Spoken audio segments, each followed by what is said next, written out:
प्यारे छात्रों, आइए बीमा को देखा जा रहा था, उसी क्रम को हम आगे बढ़ाते हैं। थोड़ा सा रिपीट करते होगा। कल आपको बताया था कि कुछ चीज़ों की बीमाओं को अगर हम ध्यान में रखें तो गलती हमसे नहीं होगी। एक था उसमें द्रव्यमान, जिसकी बीमा थी कैपिटल, फिर लंबाई में काफ़ी कुछ आया था। लंबाई, चौड़ाई, ऊंचाई, दूरी, चाप, त्रिज्या, विस्थापन मिट गया है। आयाम, इन सबों की बीमा यल होती है। समय की बीमा टी होती है। ताप की बीमा थीटा। खैर इन सबों से अभी मतलब हमको है नहीं। इन्हीं तीनों के आधार पर कल देखा था हमने निकाला था क्षेत्रफल की बीमा, और यह आया था यल की घात 2। आयतन की बीमा यल की घात 3। वेग या चाल की बीमा, दोनों का एक ही होता, यल टी टू पावर -1। त्वरण की बीमा यल टी टू पावर -2 और बल की बीमा यम यल टी टू पावर -2। ये इतनी वैल्यू हम लोग कल कैलकुलेट किए थे। क्षेत्रफल यल का पावर 2 था आपका जो है कि, और आयतन यल की घात 3 या पावर 3। वेग या चाल का एक ही था, यल टी टू पावर -1, और फिर जो है कि त्वरण का था आपका यल टी टू पावर -2 और बल का जो है कि यम यल टी टू पावर -2। आइए कुछ और की बीमाओं को देखा जाए। उसी क्रम में एक है आपका संवेग, देखिए मोमेंट। संवेग बराबर होता है द्रव्यमान गुणे वेग।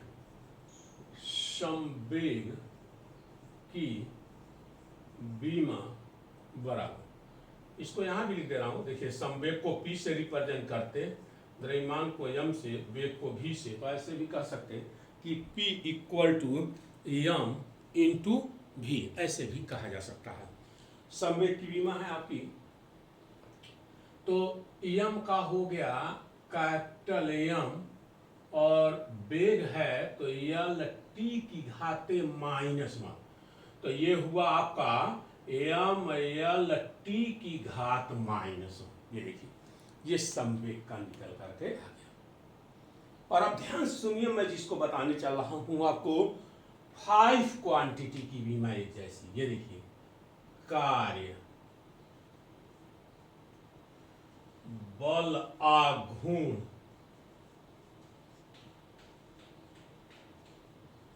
गतिज ऊर्जा,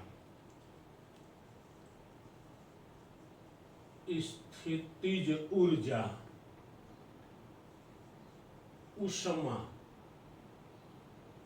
की बीमा एम यल का पावर 2 टी का पावर -2 होता है।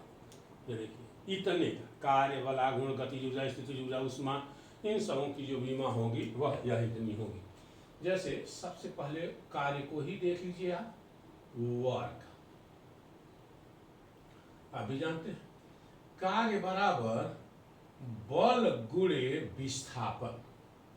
कार्य बराबर बल गुणे विस्थापन। अब देखिए जरा सा, W कार्य है आपका, तो कार्य की बीमा बराबर, अब अगर आप फोर्सवा का बीमा अगर आपको ध्यान में है, याद किए हैं, तो तुरंत लिख देंगे, अन्यथा निकालना पड़ेगा। तो इसलिए कहा इन 5 को भी याद करने के लिए, तो ये हो गया यम यल टी टू पावर -2। ये विस्थापन है। यहाँ से देखिए तो यहाँ लिखा था कि विस्थापन की भी बीमा यल होती है, तो ये यल हो गया, तो ये आया निकल करके यम यल का पावर 2 टी का पावर -2। देखिए उसी के बराबर हो गया ये जो लिखा गया है। तो ये कार्य की बीमा निकल, कहीं कुछ करना नहीं आपको, F इंटू एस फार्मूला का विशेष महत्व है। अगर आपको फार्मूले की जानकारी है तो आप आसानी से जो है कि इसको निकाल सकते हैं, यम यल का पावर 2 टी का पावर -2। फिर आइए जो है कि बल आघूर्ण है, बल आघूर्ण टार्क अंग्रेजी होते हैं। बल आघूर्ण बराबर होता है बल गुणे बल से लंबवत दूरी। यह टाउ से इसको रिप्रेजेंट करते हैं तो सीधे लिख दे रहा हूं, टाउ की बीमा बराबर बल है यम यल टी टू पावर -2, ये दूरी है तो यल हो गया, तो ये आया आपका यम यल का पावर 2 और टी का पावर -2। ठीक है, कल भी आपको हमने थोड़ा सा सजेस्ट किया था कि सारे वीडियो को YouTube पे भी डाल दिया जा रहा है, आप वहां से भी डायरेक्ट देख सकते हैं। सब्सक्राइब कर लीजिएगा, लाइक कर लीजिएगा, जैसे सब्सक्राइब करेंगे वैसे ही जैसे ही भेजूंगा ना आप पर मैसेज चला जाएगा। ठीक है, फर्स्ट ईयर सेकंड ईयर कौनो वीडियो देखना हो ना वहीं पहुंचिए, सब्सक्राइब कीजिए और देख लीजिए जो है कि तुरंत का तुरंत। ये देखिए ये उतना निकल के आ गया, और देख लीजिए, इनको आप नोट करना चाहें तो रोक करके नोट कर लीजिए। भाई हमको तो आगे बढ़ना है, तो चल रहे हैं आगे की ओर और कुछ बीमाओं का अध्ययन करावें आपको।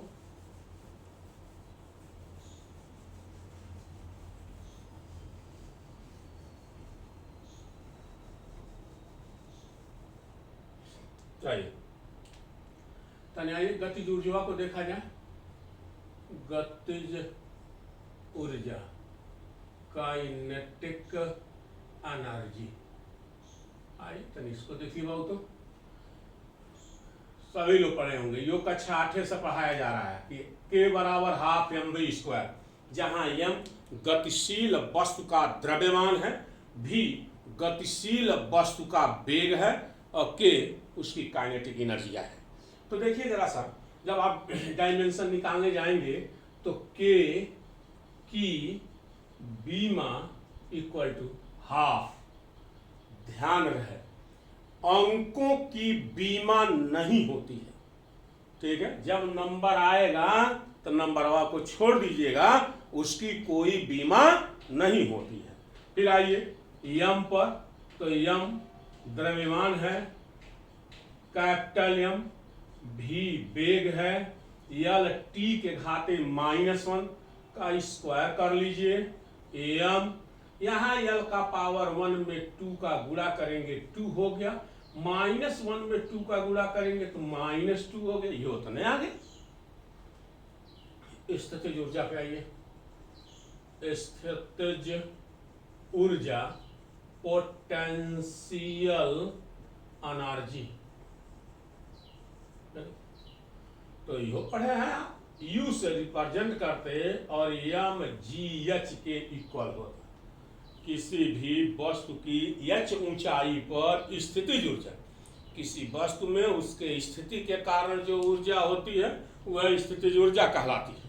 तो U equal to m g h है आपका, यम एच ऊंचाई पर रखी वस्तु का द्रव्यमान है, जी गुरुत्वीय त्वरण है, तो निकालिए इसका भी डायमेंशन, यानी U की बीमा बराबर यम का कैपिटल एम, जी गुरुत्वीय त्वरण है तो यल टी टू पावर -2, देखिए त्वरण की बीमा यहाँ लिखा हुआ है, एच हाइट है तो कैपिटल यल हो गया तो M L square T to power -2, यह भी उतना ही है। कार्य करने से ही ऊर्जा उत्पन्न होती है। ठीक है, दोनों हथेलियों को रगड़ लीजिए, ऐसे कार्य हो रहा है और उसी से ऊष्मा भी उत्पन्न हो रही है। तो जो कार्य की बीमा या ऊर्जा की बीमा होगी वही ऊष्मा की भी बीमा होगी। तो सीधे कह सकते हैं ऊष्मा की बीमा बराबर कार्य की बीमा या ऊर्जा की बीमा, और ऊर्जा की बीमा निकल करके आई यम यल का पावर 2 टी का पावर -2। तो इस तरह से आपने देखा ऊर्जा, ऊष्मा, गतिज ऊर्जा, स्थितिज ऊर्जा, बलागुण, कार्य, ये 6 क्वांटिटी हैं जिनके डायमेंशन यम यल का पावर 2 टी का पावर -2 होता है। इसको आप याद रखेंगे, इसको आप याद रखेंगे। हथेलियों पर कौन कौन से की बीमा यम यल की घात 2 टी की घात -2 होती है, उनको आप याद रखेंगे। कैसे? तो गतिज कार्य बला गुण ऊर्जा उष्मा, ऐसे। अब तक जितना बता दिया आपको, यह इतना आप याद कर लीजिए, तो फिर कोई ऐसी क्वांटिटी नहीं जिसके डायमेंशन को आप इजीली ना लिखें। सबका लिखा जा सकता है। आप केवल इन तीनों का याद रखिए, तब भी सबका लिख सकते हैं।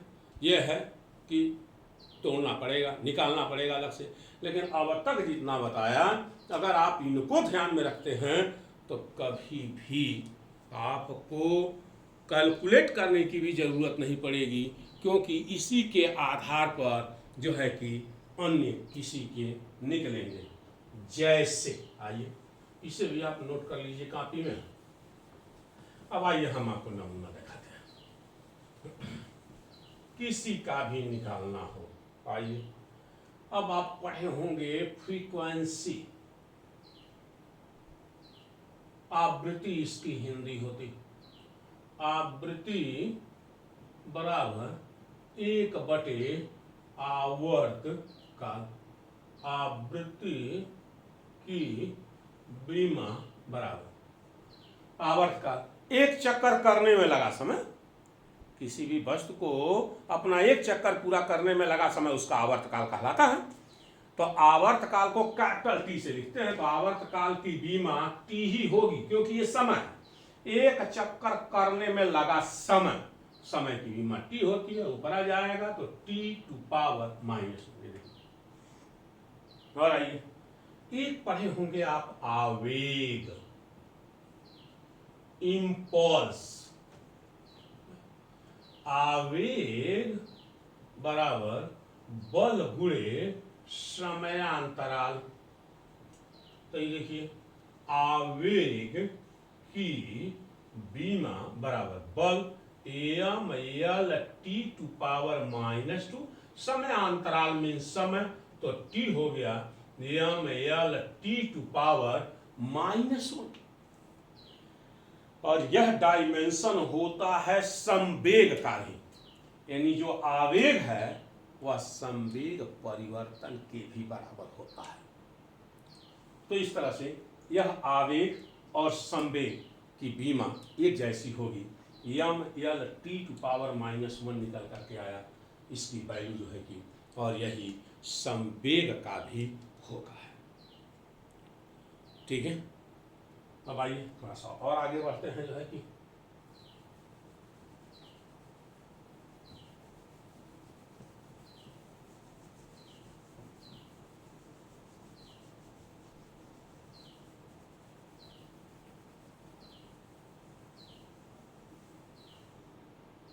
कुछ और फिजिकल क्वांटिटियां हैं जिसके लिए जो है कि डायमेंशन होता ही नहीं है। एक आपके पास कोण है, कोण डायमेंशनलेस बीमाहीन क्वांटिटी है। कोण बराबर होता है चाप बटे त्रिज्या। तो जब कोण की बीमा निकालेंगे आप, तो चाप भी एक प्रकार की दूरी है, तो यल हो गया। देखिए क्या लिखा हुआ है, और त्रिज्या भी दूरी है, तो यल हो गया। तो ये आया यल का पावर 0। यानी इसको कर सकते हैं m का पावर 0, यल का पावर 0, t का पावर 0। ना तो m की कोई घात है, ना तो यल की कोई घात है, ना तो t की कोई घात है।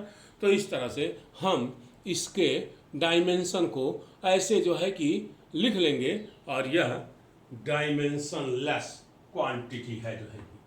ऐसे ही विकृति है, स्ट्रेंथ। ये विकृति बराबर होता है आपका लंबाई में परिवर्तन बटे प्रारंभिक लंबाई। तो विकृति की बीमा बराबर लंबाई में परिवर्तन भी लंबाई होगा, तो यल हो गया। प्रारंभिक लंबाई लंबाई है, तो यल हो गया। तो यल का पावर 0, इसकी भी कोई बीमा नहीं होती। अब एक काम करेंगे, आप बताया था आपको, किताब ले लीजिए और उस किताब से तमाम बीमाओं को दिया गया है, देखिए, जब तक आप अपने मन से लिखना प्रारंभ नहीं करेंगे कुछ नहीं होगा। इसलिए आप जो है कि अपने लिखना प्रारंभ कीजिए। जब आप अपने लिखेंगे तब दिक्कत आएगी और उस दिक्कत का समाधान होगा।